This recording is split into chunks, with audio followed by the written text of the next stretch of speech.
What's going on, everyone? It's me, Aaron Collins. And this is another rendition of me addressing worldly issues in a godly way. Hope everyone's doing well.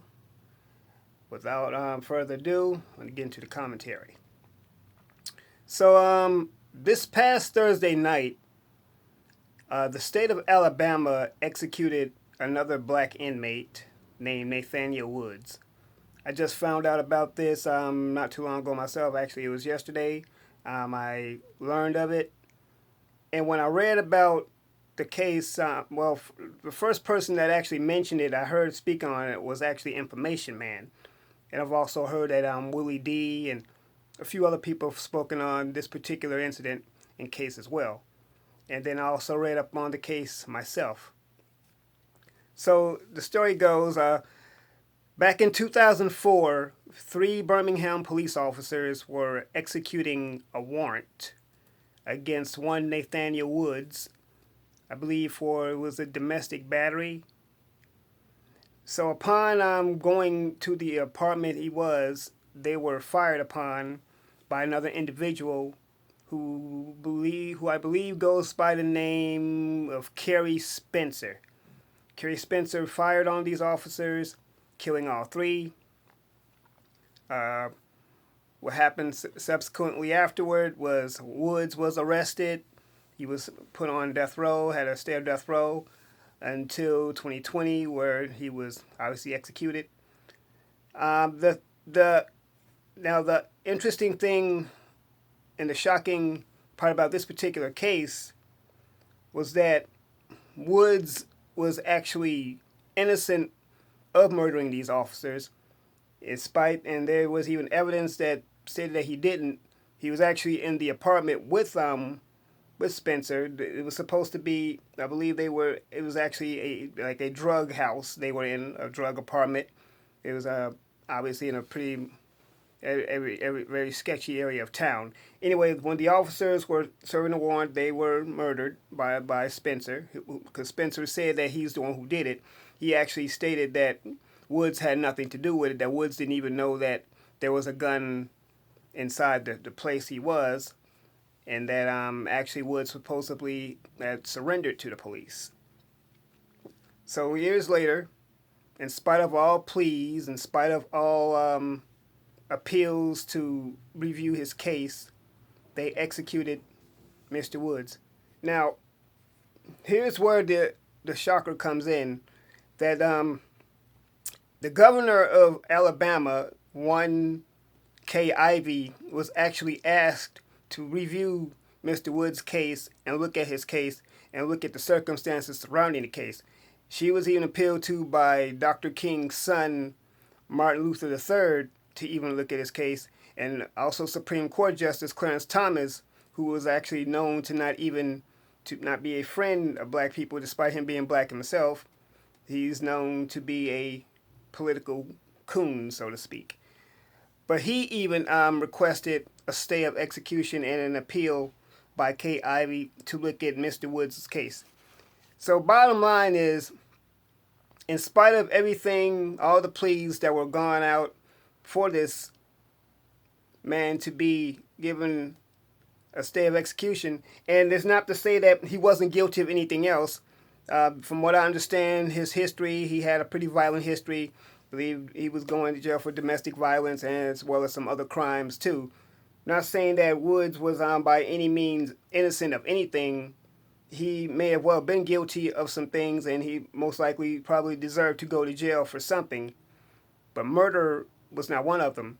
The fact that they executed this man without even so much as looking at his case goes to show that how they really feel and the level of vitriol that they have toward us as a people. The fact that they wanted to exit, and by the way, Spencer is still alive from what I understand, the man who actually carried out the murders of these cops.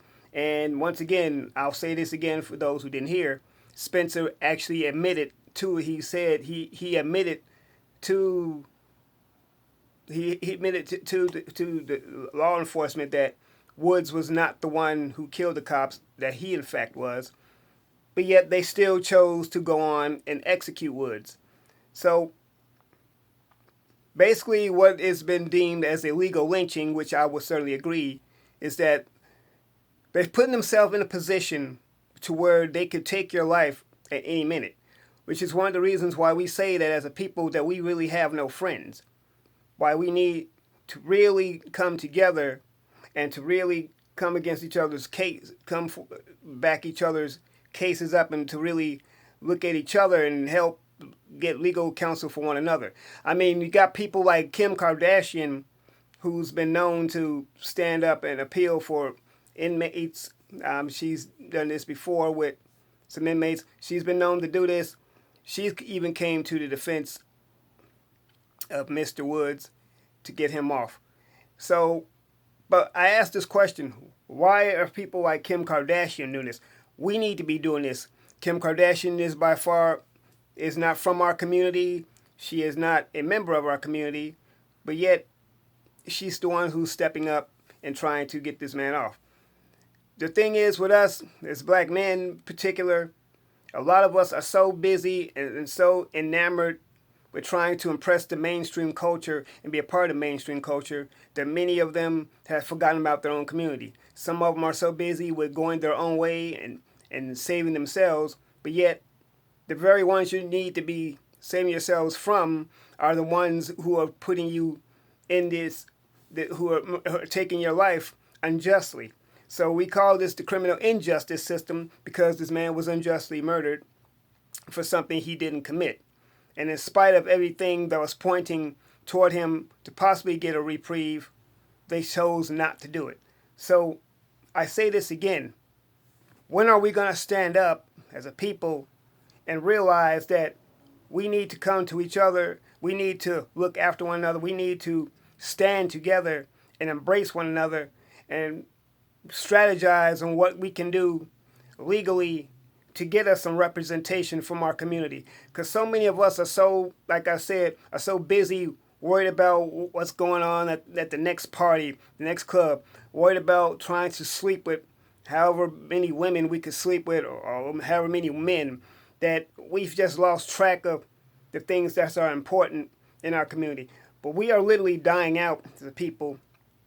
We are literally being executed on site, which we're legally being lynched on site, and there's nothing being done about it. And yet, so many of us wonder why they continue to do this.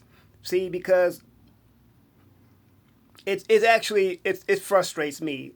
It upsets me to the fact that you have people trying to get the governor of Alabama's attention. You got the person, the actual shooter, coming to you saying that Nathaniel Woods is not the one that did it, that he's the one that did it, and you still take this man's life? You still don't give this man another chance? You don't look at this man's case? That just goes to show the bloodthirstiness. And the state of Alabama historically is one of the main bastions of overt and covert racism to begin with. You have so many different incidents that happen in Alabama. You have the bus boycott. You had the bus bombings in Montgomery. You had the 4 little girls that were blown up in a church. And you also have the Selma protest, Dr. King, when they walked across the Edmund Pettus Bridge. We saw how that went down. So Alabama is definitely known to be a hotbed of, once again, of overt racism and covert racism. So let's not turn a blind eye and pretend that we live in a post-racial society when clearly we don't. It's 2020 and we still have incidents that are happening as if they happened in the 50s and 60s. The question though I ask is, when are we as a people going to stand up and say enough is enough? When are we going to stop sitting down and standing there or laying down and just taking it and saying, oh well? See, a lot of these are some cop-out answers. A lot of these are some lazy answers for people who don't want to do anything. But I guarantee when it comes to something that's destructive, something that's irrelevant, something that is not worth it to our people, a lot of us are so quick to want to jump up and get up in arms for anything that's not going to even remotely even save us.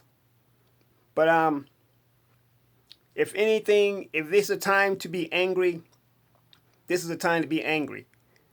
But instead of fighting over Popeyes versus Chick-fil-A, or I don't know, whatever other silly ass trends that our people fight over, this is something worth fighting over.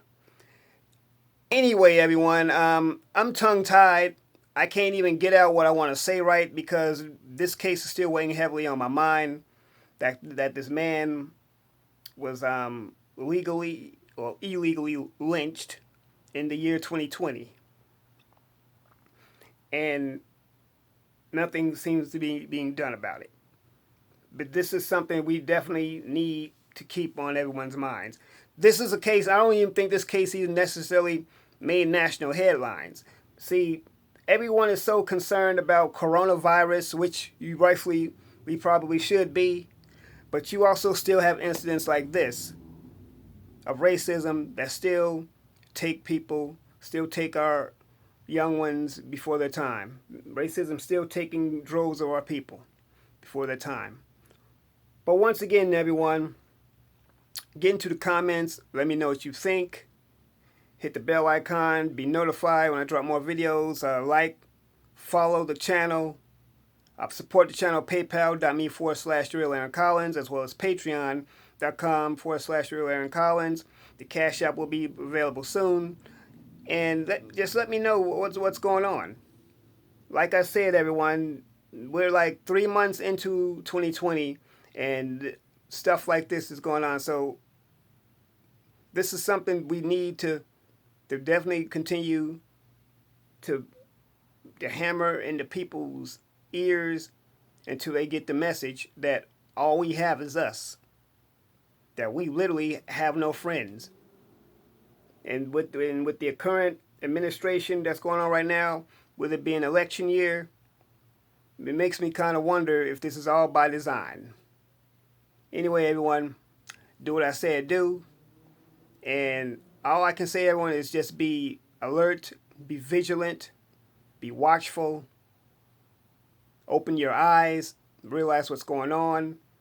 Don't live in don't live in blind fear or panic. That's not what I'm saying. But at the same time, we need to be watchful of what is going on. We need to pay attention to the headlines. Pay attention to what's going on around us.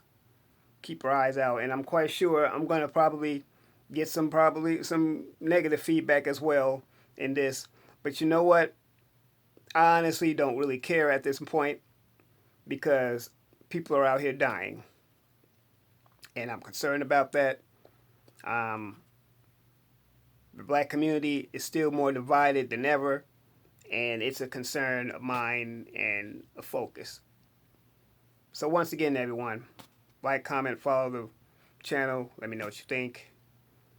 And remember, everyone, God does still love us. He does. I love you. God loves you.